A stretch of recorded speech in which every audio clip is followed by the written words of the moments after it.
শাব্দিক অর্থ হলো অবস্থান করা। এদিক ওদিক না গিয়ে, এদিক ওদিক না তাকিয়ে মনোযোগ সহকারে কোনো জায়গায় অবস্থান করা। আল্লাহর নৈকট্য লাভের উদ্দেশ্যে দিনে বা রাতে মসজিদে অবস্থান করার নাম এতেকাফ। রোজা অবস্থায় হোক বা রোজা ছাড়াই হোক, এতেকাফের লক্ষ্য। এতেকাফের মূল লক্ষ্য হলো অন্তরকে আল্লাহর ইবাদতে নিমগ্ন রাখা, নিজের নফসকে নিয়ন্ত্রণ করে অন্যায় কাজ থেকে বিরত থেকে ইবাদত বন্দেগীর জন্য নিরিবিলি মসজিদে অবস্থান করা। তাহলে মূল লক্ষ্যটা কি? অন্তরকে আল্লাহর ইবাদতে নিমগ্ন রাখা, নিজের নফসকে নিয়ন্ত্রণ করে অন্যায় কাজ থেকে বিরত থেকে ইবাদত বন্দেগীর জন্য নিরিবিলি মসজিদে অবস্থান করা। আরেকটি লক্ষ্য হলো দুনিয়ার সকল কিছু থেকে নিজেকে মুক্ত করে আল্লাহমুখী হয়ে মসজিদে অবস্থান করা এবং এমন সব কাজে নিজেকে নিয়োজিত রাখা যা দ্বারা আল্লাহর নৈকট্য লাভ সম্ভব হয়। ইমাম আবু হানিফা সহ চার ইমামের মতেই পুরুষ বা মহিলা সকলের জন্য এতেকাফ করা সুন্নত। আবু সাঈদ খুদরি রাদিয়াল্লাহু আনহু থেকে বর্ণিত, রাসূলুল্লাহ সাল্লাল্লাহু আলাইহি ওয়াসাল্লাম রমজানের মধ্যম দশকে ইতিকাফ করতেন। এক বছর এরূপ ইতিকাফ করেন। যখন ২১-এর রাত এলো, যে রাতের সকালে তিনি ইতিকাফ হতে বের হবেন, তিনি বললেন, যারা আমার সঙ্গে ইতিকাফ করেছে তারা যেন শেষ দশকে ইতিকাফ করে। আমাকে স্বপ্নে এই রাত লাইলাতুল কদর দেখানো হয়েছিল। পরে আমাকে তা সঠিক তারিখ ভুলিয়ে দেওয়া হয়েছে। অবশ্য আমি স্বপ্নে দেখতে পেয়েছি ওই রাতের সকালে আমি কাদা পানির মাঝে সিজদা করছি। তোমরা শেষ দশকে তালাশ করো, এই শবে কদর তোমরা শেষ দশকে তালাশ করো এবং প্রত্যেক বেজর রাতে তালাশ করো।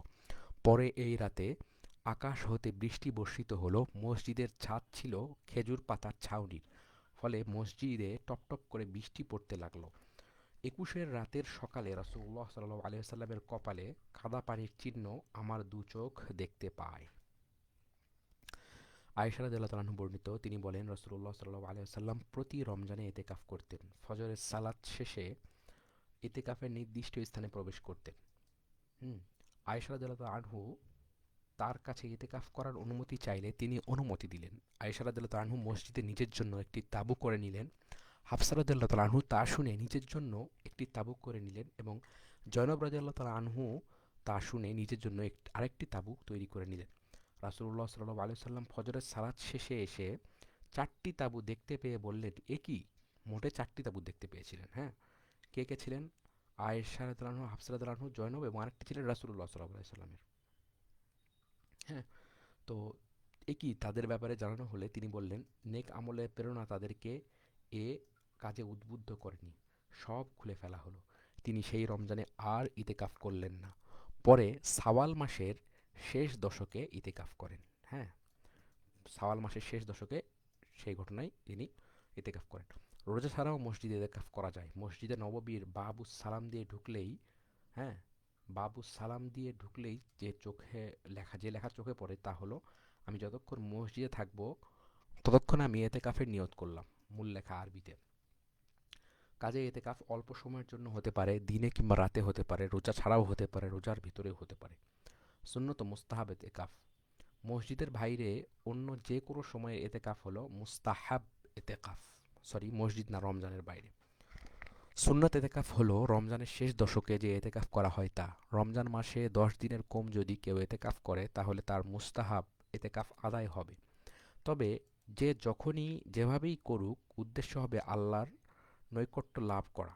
হুম আল্লাহর নৈকট্য লাভ করার উদ্দেশ্যে নিজকে নিমগ্ন রাখা, সংসারের সমস্ত ঝামেলা থেকে মুক্ত থেকে, মানুষের সাথে মেলামেশা থেকে মুক্ত হয়ে একাগ্র চিত্রে আল্লাহর ইবাদতবন্দিকে নিজেকে নিমগ্ন রাখা। এতেকাফ অবস্থায় মোবাইল ব্যবহারের বিধান। এতেকাফ অবস্থায় যদি কেউ মোবাইলে ফেসবুক বা অন্যান্য বিষয় নিয়ে ব্যস্ত থাকে তবে তা এতেকাফের উদ্দেশ্য হাসিল হবে না। একইভাবে কোনো সাংসারিক আলাপ বা পারিবারিক আলাপ করলেও এতেকাফের মূল উদ্দেশ্য ব্যাহত হবে। যদি কোনো জরুরি বিষয়ে কথা বলার প্রয়োজন হয় তবে তা বলা যাবে, তবে কোনোভাবেই মোবাইল নিয়ে ব্যস্ত থাকা যাবে না, কারণ এতেকাফের উদ্দেশ্যই হলো সব কিছু থেকে বিচ্ছিন্ন হয়ে আল্লাহর নৈকট্য লাভের উদ্দেশ্যে আল্লাহর ইবাদতে নিমগ্ন থাকা। এতেকাফ কখন ভঙ্গ হয়? এতেকাফ অবস্থায় যদি স্ত্রী সহবাস করা হয় তবে ভঙ্গ হয়ে যায়। হ্যাঁ, মসজিদে আল্লাহ তাআলা বলছেন অবা তুবাশিরুহুন্না ওয়ালা তুবাশিরুহুন্না ওয়া আনতুম আকিফুনা ফিল মাসাজিদ, আর মসজিদে ইতিকাফরত অবস্থায় স্ত্রীদের সাথে মিলিত হয়েও না। বিনা প্রয়োজনে মসজিদ থেকে বের হয়ে বাইরে ঘোরাঘুরি বা গল্প গুজব করলেও ইতিকাফ ভেঙে যাবে। মহিলাদের হায়েজ বা নিফাস অবস্থায় ইতিকাফ ভেঙে যাবে। কেউ যদি পাগল হয়ে যায় তবে তার ইতিকাফ ভেঙে যাবে। যে মসজিদে এতেকাফে বসেছে সেখানে যদি জুম্মার নামাজের ব্যবস্থা না থাকে তাহলে অন্য মসজিদে জুম্মার নামাজের জন্য যেতে পারবে, তবে আসা যাওয়ার পথে কারো সাথে কোনো ধরনের গল্প গুজব করতে পারবে না। এতেকাফে বসা মসজিদে যদি পেশাব পায়খানা বা গোসলের ব্যবস্থা না থাকে তবে এসব প্রয়োজন পূরণের উদ্দেশ্যে মসজিদ থেকে বের হতে পারবে, তবে প্রয়োজন সেরে সাথে সাথে ফিরে আসতে হবে, কোনো ধরনের বিলম্ব করা যাবে না। মনে রাখতে হবে এতেকাফের মূল লক্ষ্য হলো একাগ্র চিত্তে ইবাদতে নিমগ্ন থেকে আল্লাহর নৈকট্য অর্জন করা। হযরত মুহাম্মদ সাল্লাল্লাহু আলাইহি ওয়াসাল্লাম রমজানের শেষ দশকে এতেকাফ করেছেন এবং তার স্ত্রীগণও করেছেন, কারণ শেষ দশকে রয়েছে লাইলাতুল কদর। আর লাইলাতুল কদর যেহেতু খুবই মর্যাদাপূর্ণ একটি রাত, তাই এই রাতের ফজিলত অর্জন করা এতেকাফে বসার অন্যতম লক্ষ্য। তাহলে এতেকাফে বসার অন্যতম লক্ষ্য কি? ওই রাতের ফজিলত অর্জন করা। কোন রাত? লাইলাতুল কদর। লাইলাতুল কদর কি? কদর শব্দের কয়েকটি শাব্দিক অর্থ রয়েছে। এক হলো মর্যাদা সম্পন্ন। বাংলায় কথা বলার সময় যেমন আমরা বলে থাকি অমুক ব্যক্তির কোনো কদর নেই। এখানে কদর বলতে মর্যাদা বোঝানো হয়েছে। আর লাইলাতুল কদর বলতে মর্যাদা সম্পন্ন রাত বা মহিমান্বিত রজনীকে বোঝানো হয়। আল্লাহ রব্বুল আলামিন যেহেতু কোরআন নাজিল করেছেন এই রাতে, তাই কোরআনের মর্যাদার বদৌলতে এই রাতকে মর্যাদাপূর্ণ করা হয়েছে। আর এই মাসে যেহেতু কোরআন নাজিল হয়েছে তাই কোরআনের বদৌলতে এই মাসটিও মর্যাদাপূর্ণ মাসে পরিণত হয়েছে। কদরের আরেকটি অর্থ হলো ভাগ্য। তাহলে একটি অর্থ দেখেছি কি মর্যাদা সম্পন্ন, আরেকটি অর্থ ভাগ্য। আর লাইলাতুল কদর অর্থ দ্বারাই ভাগ্যের রাত বা ভাগ্য রজনী। আগামী এক বছর কে মারা যাবে, কে জন্মগ্রহণ করবে, কে কি খাবে, এই রাতে নির্ধারণ করা হয়। যদিও মানব সৃষ্টির আগেই সব কিছু নির্ধারণ হয়ে যায়, লাইলাতুল কদরের রাতে ফেরেশতাদের হাতে একজন মানুষের বার্ষিক পরিকল্পনা পেশ করা হয়। অর্থাৎ আগামী এক বছর কে কি খাবে, কে মারা যাবে, কে জন্মগ্রহণ করবে, কে কি খাবে, এ রাতে নির্ধারণ করে তা সংশ্লিষ্ট ফেরেশতাদের হাতে অর্পণ করা হয়। ফেরেশতারা সেই নির্দেশনা অনুযায়ী মানুষের জন্য সবকিছু বাস্তবায়ন করে থাকেন। যেমন কোনো ছাত্র বা ছাত্রী 5 বছর বা 10 বছর আগে একটি পরিকল্পনা করেন কোন কলেজ বা কোন ভার্সিটিতে পড়বেন, কোন বর্ষে কি করবে, দ্বিতীয় বর্ষে কি করবে, হ্যাঁ, প্রথম বর্ষে। একই সাথে ওই শিক্ষার্থী প্রতিটি নতুন বছরের জন্য আলাদা পরিকল্পনা করেন। একইভাবে মানুষের ভাগ্যলিপি তাদের জন্মের আগে নির্ধারণ হয়ে গেলেও প্রতি বছর শবে কদরের রাতে আগামী এক বছরের জন্য একটা বার্ষিক পরিকল্পনা করে তা ফেরেশতাদের হাতে পেশ করা হয়। কদরের আরেকটি অর্থ হলো কি? সংকীর্ণ হওয়া। হুম তাহলে আমরা দেখেছি মর্যাদাপূর্ণ, ভাগ্য, আরেকটি হলো সংকীর্ণ হওয়া। কোরআন আল্লাহ ইরশাদ করেছেন কুল ইন্না রাব্বি ইয়াবসুতু রিজকা লিমান ইয়াশা ওয়া ইয়াকদির। হ্যাঁ, আমার প্রতিপালক যার জন্য চান রিজিক প্রশস্ত করেন, কিন্তু এর তার প্রশস্ত করেন বা সীমিত করেন বা সংকীর্ণ করেন। এর তাৎপর্য অধিকাংশ লোকই জানে না।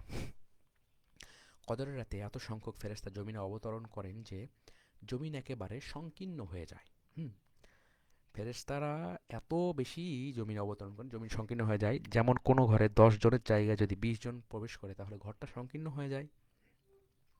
পৃথিবীতে ধরুন 700 কোটি মানুষ বসবাস করে, এখানে আরও 700 কোটি ফেরেশতা যদি পৃথিবীতে অবতরণ করে তাহলে জমিনটা সংকীর্ণ হয়ে যায়। এজন্য কদর রাতকে কদর বলা হয়। লাইলাতুল কদর কবে? আয়েশা রাদিয়াল্লাহু আনহু থেকে বর্ণিত, তিনি বলেন আল্লাহ রাসূল সাল্লাল্লাহু আলাইহি ওয়াসাল্লাম রমজানের শেষ দশকে ইতিকাফ করতেন এবং বলতেন তোমরা রমজানের শেষ দশকে লাইলাতুল কদর অনুসন্ধান করো।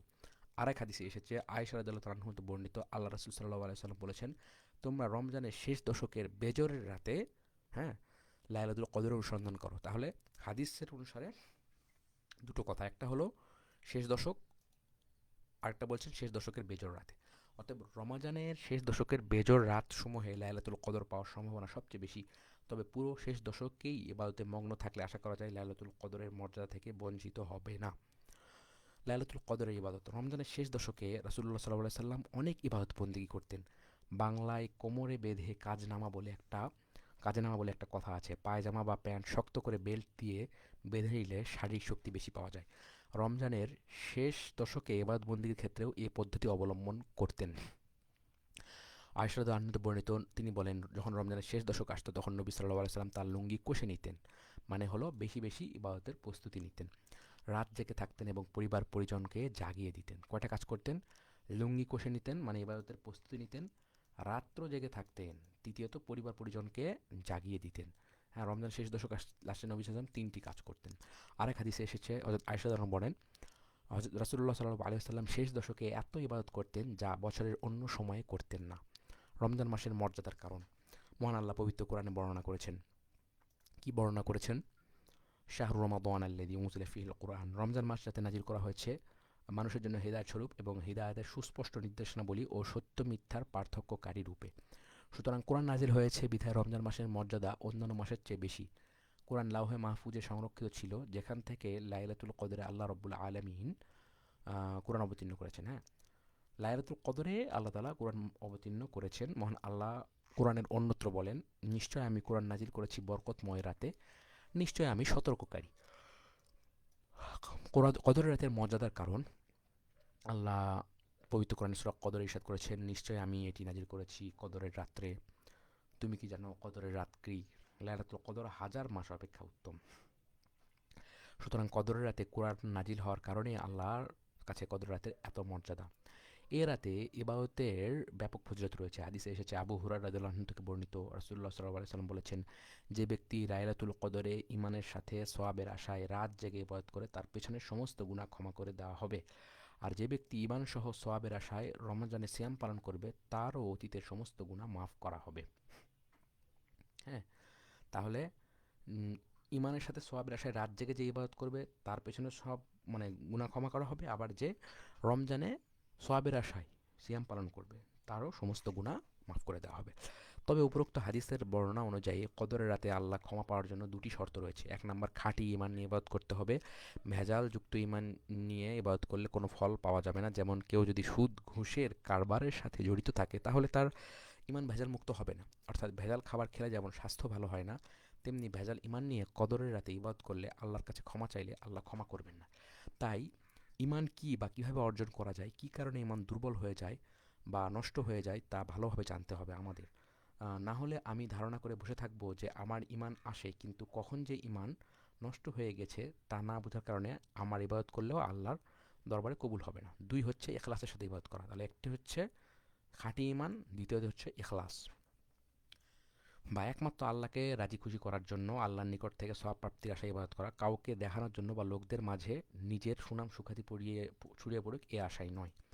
উপরোক্ত দুইটি বিষয়ে গুরুত্ব দেওয়া এই জন্য জরুরি যে ঈমানে সমস্যা থাকার কারণে যদি লাইলাতুল কদরের নিয়ামত থেকে বঞ্চিত হয়, হ্যাঁ, তবে সে বড় হতভাগা। কেননা ঈমান ও ইখলাসের সাথে কেউ আল্লাহর, হ্যাঁ, এরাতে যদি কেউ আল্লাহর ইবাদত করে তার কাছে ক্ষমা চাইলে আল্লাহ অতীতের সব গুনাহ ক্ষমা করে দেন। হাদিসে এসেছে, আনাস ইবনে মালিক রাদিয়াল্লাহু আনহু বর্ণিত, তিনি বলেন, রমজান মাস শুরু হলে রাসূলুল্লাহ সাল্লাল্লাহু আলাইহি ওয়াসাল্লাম বলেন, তোমাদের নিকট এ মাস উপস্থিত, এতে রয়েছে এমন একটি রাত যা হাজার মাস অপেক্ষা উত্তম। এ থেকে যে ব্যক্তি বঞ্চিত হলো সে সমস্ত কল্যাণ থেকেই বঞ্চিত হলো। কেবল বঞ্চিত ব্যক্তিরাই তা থেকে বঞ্চিত হয়। তবে যে কোরআনের কারণে এই লাইলাতুল কদরের এত মর্যাদা আল্লাহ দিয়েছেন, সেই কোরআনকে যদি আমরা ধারণ করতে না পারি তাহলে জীবনে যত লাইলাতুল কদরই পাই না কেন তা কাজে আসবে না। কেন? যদি আমরা কোরআনকে ধারণ করতে না পারি। কারণ ভেজাল ঈমান নিয়ে যতই রোজা রাখি বা লাইলাতুল কদর পালন করি না কেন তা কোনো উপকারে আসবে না। হোক তা নিজের জীবন, পারিবারিক জীবন, সামাজিক জীবন বা রাষ্ট্রীয় জীবন। ধরুন বাংলাদেশের বয়স এখন 50 বছর। এই 50 বছরে মানুষ, হ্যাঁ, 50 মাস মানুষ রোজা রেখেছে। রোজা এসেছে মানুষের চরিত্রকে উন্নত করার জন্য, আল্লাহর প্রতি ঈমানকে সুদৃঢ় করার জন্য, তাকওয়া অর্জনের পরিবেশ তৈরি করার জন্য। অথচ আমরা কি দেখি? ব্যবসায়ীরা খাবারে ফরমালিন মেশাচ্ছে দিন দিন, নকল ওষুধ তৈরি হচ্ছে প্রচুর পরিমাণে, মানুষের অধিকার কেড়ে নিচ্ছে, ভোটের অধিকার হরণ করা হচ্ছে। তাহলে দেখা গেল আমরা রোজাও রাখছি, কদরের রাতও পালন করছি, সাথে সাথে আমাদের অন্যায়ের পরিমাণও বাড়ছে, মানুষের জানমালের নিরাপত্তা নেই, জিনা ব্যভিচারের বিস্তার ঘটছে ভয়াবহ আকারে, এমনকি পত্র পত্রিকাতে গণধর্ষণের মতো ঘটনা জানা যাচ্ছে বা দেখা যাচ্ছে অহরহ।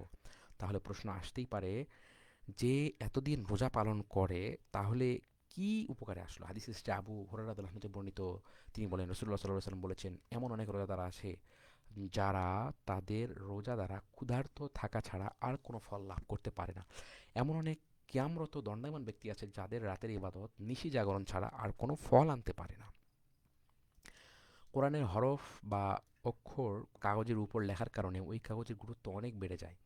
পবিত্রতা ছাড়া সে কাগজ স্পর্শ করে না কেউ। হ্যাঁ, অথচ যে মানুষকে আল্লাহ সবচেয়ে বেশি মর্যাদা দিয়ে আশরাফুল মাখলুকাত হিসেবে সৃষ্টি করলেন, সেই মানুষ কোরআনকে নিজেদের মধ্যে ধারণ না করার কারণে নিজেদের ব্যক্তি, পারিবারিক ও সামাজিক জীবন কোথাও কোনো কল্যাণ হাসিল করতে পারছে না। কেন? তারা কোরআনকে নিজেদের মধ্যে ধারণ না করার কারণে কল্যাণ হাসিল করতে পারছে না। কাগজ একটি জড় পদার্থ হয়েও কোরআন ধারণ করার কারণে তার মর্যাদা বেড়ে যায়। কোরআনে লেখা একটি কাগজকে চুমু খায়ও সম্মান করে।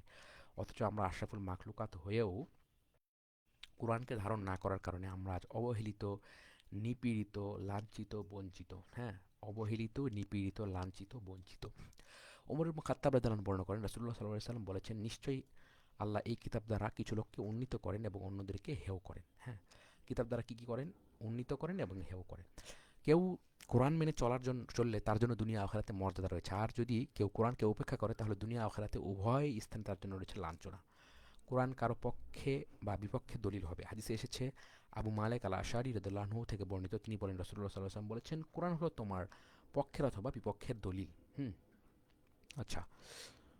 সুতরাং কোরআনকে যদি কেউ শক্তভাবে আঁকড়ে ধরে তাহলে কোরআন তার জন্য দলিল হবে যে সে একজন পাকা ইমানদার ও আল্লাহ প্রেমিক। আর যদি কোরআনকে ছেড়ে দিয়ে উপেক্ষা করে, অবজ্ঞা করে, তাহলে কোরআন বোঝার বা মানার চেষ্টা না করে, তাহলে কোরআন তার বিপক্ষে সাক্ষ্য দিবে। আরেক হাদিসে এসেছে, আবু ওমর রাদিয়াল্লাহু আনহু বর্ণিত, তিনি বলেন, রাসূলুল্লাহ সাল্লাল্লাহু আলাইহি ওয়াসাল্লামকে একথা বলতে শুনেছি, তোমরা কোরআন পাঠ করো, কেননা কোরআন কিয়ামতের দিন সুপারিশকারী হিসেবে আগমন করবে। সুতরাং কোনো পাপী ব্যক্তি নিজেকে ইমানদার ব্যক্তি হিসেবে দাবি করলেও কোরআন তার বিপক্ষে দাঁড়িয়ে যাবে এবং সাক্ষ্য দিবে যে সে প্রকৃত ইমানদার নয়। যে যেখানেই থাকুক না কেন কোরআন অনুযায়ী কাজ করা উচিত।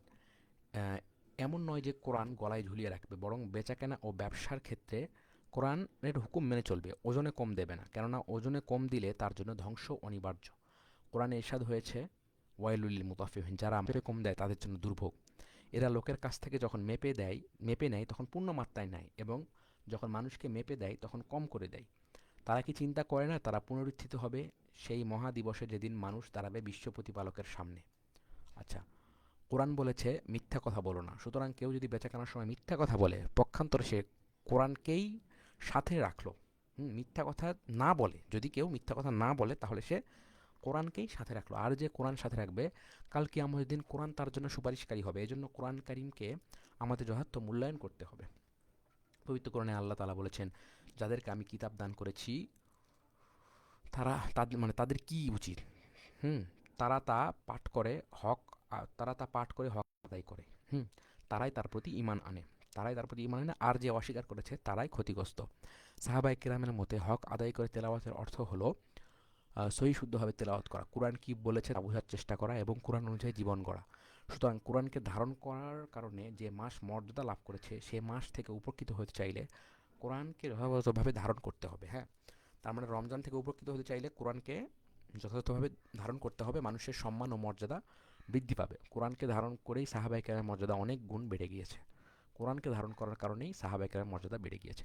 কদর রাতে কত রাকাত নামাজ আদায় করবে তার নির্ধারিত নিয়ম নেই। কতবার সূরা ইখলাস পড়তে হবে বা কতবার কোন দোয়া পড়তে হবে তার কোনো নিয়ম নেই। বরং ওই রাত্রিতে ইবাদত বন্দেগীতে কাটাবার চেষ্টা করবে, এটাই আসল কথা, হোক তা কোরআন তেলাওয়াতের মাধ্যমে বা নামাজ আদায়ের মাধ্যমে। আমরা জানি সমুদ্রে অনেক ঝিনুক থাকে, কিন্তু যে ঝিনুক মুক্তা ধারণ করে তার মূল্য অনেক বেশি। হাজারো ঝিনুকের মাঝে ওই ঝিনুকের মূল্য অনেক। অনেক হরিণ আছে পৃথিবীতে, কিন্তু যে হরিণের মৃগনাভি রয়েছে তার মূল্য অনেক। একইভাবে কোটি কোটি মানুষের ভেতর মর্যাদাপূর্ণ হবে সে যার ভিতর কোরআন আছে, যে কোরআনকে ভালোভাবে ধারণ করে। আর সেটাই হলো সিরাতুল মুস্তাকিম, যা সূরা ফাতিহাতে আমরা প্রতিদিন প্রার্থনা করি।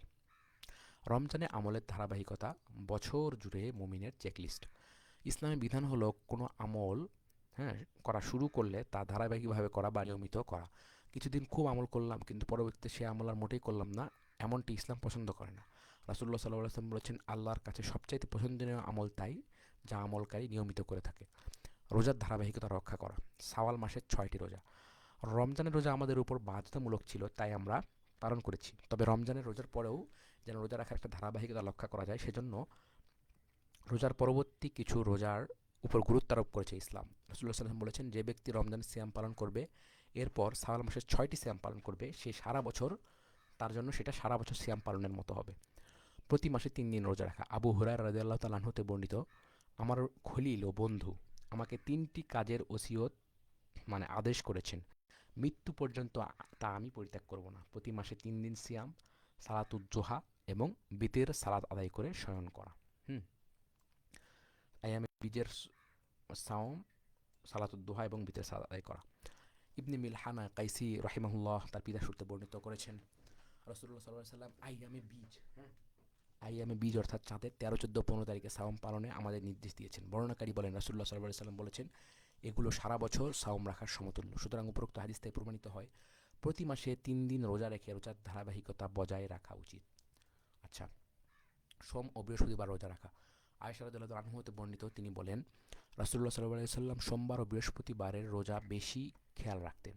আবু হুরায়রা রাদিয়াল্লাহু আনহু থেকে বর্ণিত, রাসূলুল্লাহ সাল্লাল্লাহু আলাইহি ওয়াসাল্লাম বলেন, প্রতি সোমবার ও বৃহস্পতিবার আল্লাহ তাআলার দরবারে আমল পেশ করা হয়, সুতরাং আমার আমলসমূহ যেন রোজা পালনরত অবস্থায় পেশ করা হয়, এটাই আমার পছন্দনীয়। আশুরার রোজা। রাসূলুল্লাহ সাল্লাল্লাহু আলাইহি ওয়াসাল্লাম ইরশাদ করেন, তোমরা আশুরার দিনে রোজা রাখো, তবে এক্ষেত্রে ইহুদের সাথে মিল না হওয়ার জন্য 10 তারিখের আগের দিন অথবা পরের দিন আরও একটি রোজা রেখে নিও। কাতাদা রাদিয়াল্লাহু তাআলা বর্ণিত, রাসূলুল্লাহ সাল্লাল্লাহু আলাইহি ওয়াসাল্লামকে আশুরার রোজার ফজিলত সম্পর্কে জিজ্ঞাসা করা হলে তিনি বলেন, এই রোজা বিগত বছরের গুনাহ ক্ষমা করে দেয়। কোন রোজা? আশুরার রোজা বিগত বছরের গুনাহ ক্ষমা করে দেয়। আশুরা বিগত বছরের গুনাহ ক্ষমা করে দেয়। জিলহজ মাসের 9 তারিখের রোজা। কাতাদা রাদিয়াল্লাহু তাআলা বর্ণিত, রাসূলুল্লাহ সাল্লাল্লাহু আলাইহি ওয়াসাল্লামকে আরাফার দিন সিয়াম পালনের ফজিলতের ব্যাপারে জিজ্ঞেস করা হলে তিনি বলেন, আমি মনে করি আরাফার দিনে সিয়াম পালনে আল্লাহ তাআলা বিগত বছরের গুনাহ ও আগামী বছরের গুনাহ ক্ষমা করে দিবেন। হ্যাঁ, তাহলে তাহলে যদি আশুরার রোজা কি করে? বিগত বছরের গুনাহ ক্ষমা করে। আর আরাফার দিনে সিয়াম পালন কি করে? বিগত বছরের গুনাহ এবং আগামী বছরের গুনাহ ক্ষমা করে দিবেন। সুবহানাল্লাহ। তাহলে খালি বিগত হচ্ছে মুহররম, হুম, খালি বিগত হচ্ছে মুহররমের রোজা বা আশুরার রোজা, আর আরাফার দিনে সিয়াম পালনে কি করেন? আম, বিগত বছর এবং পরবর্তী বছর।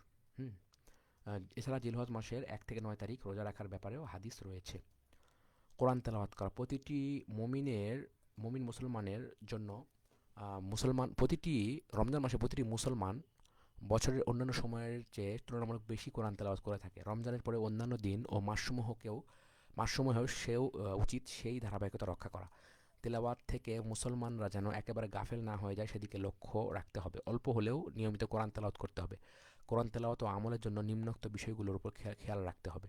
যেমন ঘুমানোর পূর্বে সূরা মুলক তেলাওয়াত করা, প্রতি নামাজের পর আয়াতুল কুরসি পাঠ করা, ঘুমানোর সময় সূরা বাকারার শেষ 2 আয়াত পাঠ করা, জুমার দিনে সূরা কাহাফ পাঠ করা। তবে কোরআন তেলাওয়াত করার পাশাপাশি কোরআন বোঝার চেষ্টা করতে হবে এবং সে অনুযায়ী আমল করতে হবে। কিয়ামুল লাইল করা। রমজান মাসে আমরা 20 রাকাত তারাবি আদায়ের মাধ্যমে কিয়ামুল লাইল করে থাকি। শেষ রাতে সেহরির জন্য উঠেও আমরা তাহাজ্জুদ বা নফল নামাজ পড়ে থাকি। শেষ রাতে উঠে কিয়ামুল লাইল এর অভ্যাস যেন সারা বছর চালু রাখতে পারি সেদিকে লক্ষ্য রাখতে হবে। শেষ রাতে উঠে তওবা ইস্তেগফার করে আল্লাহর কাছে কান্নাকাটি করতে হবে। পবিত্র কোরআনে অনেক জায়গায় শেষ রাতে উঠে ইবাদত বন্দেগী যারা করে তাদের প্রশংসা করেছেন। মুত্তাকিদের বৈশিষ্ট্য বর্ণনা করতে গিয়ে সূরা আলে ইমরান 17 নম্বর আয়াতে আল্লাহ বলেন, ওয়াল মুস্তাগফিরিনা বিল আসহার। জামাতের সাথে সালাত আদায় করা। রমজান মাসে আমরা জামাতের সাথে নামাজ আদায় করে এই অভ্যাস যেন সারা বছর অব্যাহত থাকে সেদিকে খেয়াল রাখতে হবে। সমস্ত কাজকাম ব্যস্ততা ফেলে রেখে রমজান মাসে যেমন জামাতের সাথে নামাজ আদায়ের চেষ্টা করি এবং এই চেষ্টা যেন বছরের অন্যান্য সময় অব্যাহত রাখে সেদিকে খেয়াল রাখতে হবে। মসজিদে আগে আগে উপস্থিত হওয়া। রমজান মাসে আমরা মসজিদে গিয়ে আগে আগে উপস্থিত হই বেশি সওয়াবের আশায়। আজান শোনার পর আর ঘরে বসে থাকি না বা দুনিয়াবি কাজকর্মে ব্যস্ত থাকি না। এই অভ্যাস রমজান পরবর্তী সময়েও যেন অব্যাহত থাকে সেদিকে খেয়াল রাখতে হবে। রাসূলুল্লাহ সাল্লাল্লাহু আলাইহি সাল্লাম বলেছেন, 7 শ্রেণীর মানুষকে কিয়ামতের দিন আল্লাহর আরশের ছায়ায় স্থান দেওয়া হবে। তার মধ্যে এক শ্রেণী হচ্ছে যার হৃদয় মসজিদের সাথে সংযুক্ত থাকে এবং এক ওয়াক্ত নামাজ শেষে বাড়িতে গিয়ে আরেক ওয়াক্ত নামাজ কখন আদায় করবে বা কখন মসজিদে আসবে সেজন্য তার মন উদগ্রীব থাকে। মানুষকে খাবার খাওয়ানো। রমজান মাসে মানুষকে ইফতারি করানোর মাধ্যমে আমাদের মানুষকে খাওয়ানোর একটা অভ্যাস গড়ে ওঠে। এছাড়া গরিব মিসকিনকে সেহরির ও ইফতারির খাবার দেই, দান সদকা করি। রমজান পরবর্তী সময়ে যেন এই অভ্যাস চালু থাকে, কারণ গরিব সে রমজান মাসেও গরিব, রমজান পরবর্তী মাসেও গরিব। পবিত্র কোরআনে যারা অন্যকে খাবার খাওয়ায় তাদের প্রশংসা করেছেন আল্লাহ রব্বুল আলামিন। এমনকি প্রত্যেকটি হাদিস গ্রন্থে মানুষকে খাবার খাওয়ানোর নামে একটি অধ্যায় রয়েছে। তাহলে কোন অধ্যায় রয়েছে? মানুষকে খাবার খাওয়ানো নামে একটি অধ্যায় রয়েছে। বেশি বেশি দান খয়রাত করা। রমজান মাসে আমরা জাকাত ফিতরা ছাড়াও বেশি বেশি দান করে থাকি গরিব মিসকিনকে। মসজিদে গেলে দেখা যায় অনেক বেশি দান করছে মানুষ। রমজান পরবর্তী সময়েও এই অভ্যাস যেন বহাল থাকে সেদিকে লক্ষ্য রাখতে হবে। কেননা রাসূলুল্লাহ সাল্লাল্লাহু আলাইহি সাল্লাম রমজানে বেশি দান সৎকা করলেও সারা বছরই কম বেশি দান সৎকা করতেন। আত্মীয় স্বজনের খোঁজ খবর নেওয়া। ইসলাম আত্মীয় সম্পর্ক রক্ষার জন্য বিশেষ গুরুত্ব আরোপ করা হয়েছে। নবী সাল্লাল্লাহু আলাইহি ওয়াসাল্লাম বলেছেন, আত্মীয়তার সম্পর্ক ছিন্নকারী জান্নাতে প্রবেশ করবে না। এই বন্ধন ধরে রাখার ব্যাপারে সর্বোচ্চ সতর্ক থাকতে হবে। তারা খেয়ে আছে নাকি না খেয়ে আছে, কেউ অসুস্থ কিনা, চিকিৎসার অভাবে কেউ কষ্ট পাচ্ছে কিনা ইত্যাদি খোঁজ খবর নিতে হবে ও সাধ্যমতো তাদের পাশে দাঁড়াবার চেষ্টা করতে হবে। আল্লাহর কাছে বেশি বেশি দোয়া করা। রমজান মাসে আমরা বেশি বেশি আল্লাহর কাছে দোয়া করে থাকি। শেষ রাতে ইফতারিতে তারাবির নামাজ পড়ে ইত্যাদি সময় আমরা দোয়া করে থাকি। এই দোয়া যেন শুধু রমজান মাসেই সীমাবদ্ধ না থাকে। সবর অবলম্বন করা। রমজান মাসকে ধৈর্যের মাস বলা হয়, কেননা রমজান মাসে না খেয়ে থেকে সবর করি ইফতার পর্যন্ত। কারো সাথে রাগারাগি করি না, কারো সাথে খারাপ ব্যবহার করি না, না খেয়ে থাকলেও হা হুতাশ করি না, চুরি করি না, ডাকাতি করি না, বরং ধৈর্য ধারণ করি। ধৈর্য ধারণের এই অভ্যাস যেন অন্যান্য সময়ে বহাল থাকে সেদিকে লক্ষ্য রাখতে হবে। অন্যান্য মাসে পেটে ক্ষুধা থাকলেও যেন হারাম উপায়ে জীবিকা অর্জন না করি, সুদ ঘুষের কারবারের সাথে যেন না জড়াই।